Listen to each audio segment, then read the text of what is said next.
మంచితనం అనేటువంటిది ఒక ముసుగు కాకూడదు, వాస్తవికతతో ఉండాలి. కేజ్రీవాల్ ముసుగులోనే ప్రయాణించాడన్నటువంటి విషయాన్ని కీలకమైనటువంటిది విషయం హైలైట్ చేసుకుంటూ వచ్చారు.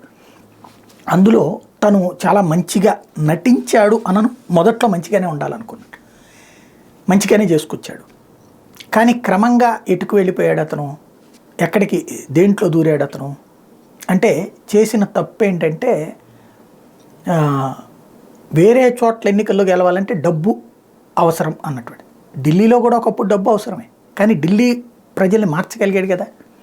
అట్లాగే దేశమంతా మారిస్తే మొట్టమొదటి శాల్యూట్ కొట్టేవాడిని అతను. ఎందుకంటే రాజకీయం అంటే ధనవంతులు, పారిశ్రామికవేత్తలు, వ్యాపారవేత్తలు, దగాకోర్లు, వీళ్ళకి మాత్రమే అవకాశం, సామాన్యుడికి అవకాశం లేదు అన్న దశ నుండి ఒక సామాన్యమైనటువంటి విలేకరి, ఒక సామాన్యమైనటువంటి వ్యాపారస్తుడిని అట్లాంటి వాళ్ళకి ఎమ్మెల్యేలను చేసి మంత్రులు చేసినటువంటి ఘనత అయింది. ఆ విషయంలో అప్రిషియేట్ చేస్తా, మంచి సక్సెస్ స్టోరీ. కానీ అధికారం వంటబట్టాక అది కోర్కెల అనంతాలు అని, కోర్కెలు ఇక పెరిగిపోయినాయి. దేశమంతా ఎక్స్పాండ్ కావడానికి ఇతర రాష్ట్రాల్లో ప్రయత్నించి వరుసపెట్టి వైఫల్యాలు అయ్యాక డబ్బు లేకపోతే రాజకీయం కుదరదని చెప్పి తను కూడా గంగ చంద్రముగ్గా మారినట్టు అవినీతి ఊబిలోకి కూరుకున్నాడు.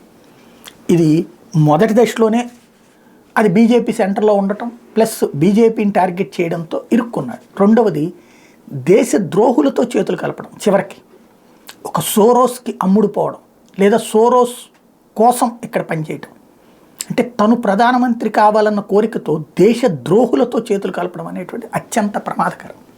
ఎస్పెషల్లీ ఖలిస్తానీ రైతు ఉద్యమాలని రెచ్చగొట్టడం, ఖలిస్తానీలని ముందు పెట్టి కథ నడిపించడం అంటే వాళ్ళు కోరుకునేది ఏంటి? దేశం మొక్కలు. అంటే నువ్వు ప్రధానమంత్రి కావడానికి దేశం ముక్కలు చేయాలనే వెధవలతో తోడు కలపడం అంటే ఎంత ప్రమాదకరమైనటువంటి అంశం. మత ఉన్మాదులతో జట్టు కట్టడం, అక్కడి నుంచినే అతని మీద ఉన్న నమ్మకం కోల్పోతూ వచ్చాం.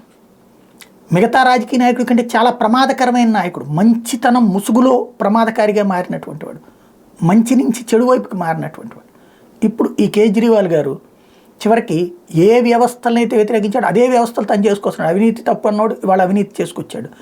ఇవాళ కొత్త కాన్సెప్ట్ ఏంటంటే వారసత్వ రాజకీయాలకు వ్యతిరేకం అన్నాడు. తన భార్యని సీఎం చేయాలనుకుంటాడు. అందుకు అడ్డుపడుతున్నది అదితి మంత్రి, బాగా ఫెమిలియర్ అయిన మంత్రి. ఇప్పుడు ఆవిడ నిరికిచ్చేశాడు, తను జైలుకు పోతా కస్టడీకి. ఇప్పుడు అమ్మాయి నిరికించేశాడు.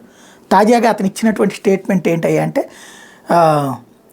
ఈ కేసులో మరో నిందితుడైన విజయ్ నాయర్ తనకు రిపోర్ట్ చేయడని విచారణ సమయంలో కేజ్రీవాల్ చెప్పుకొచ్చాడు.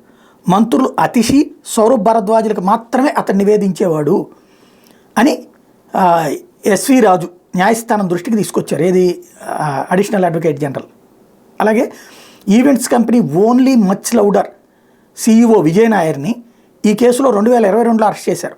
ఆయన ఎప్పటి నుంచో ఆప్తో కలిసి పనిచేస్తున్నాడు. దీని మీద ఓ మీడియా సంస్థ అతిథిని ప్రశ్నిస్తే ఆమె ఎటువంటి సమాధానం ఇవ్వకుండా వెళ్ళిపోయారు. గతంలో AAP Rajya Sabha MP ND Gupta ED ఎదుటి వాంగ్మూలం ఇచ్చే సమయంలో ఒకసారి అతిథి పేరు ప్రస్తావించారు.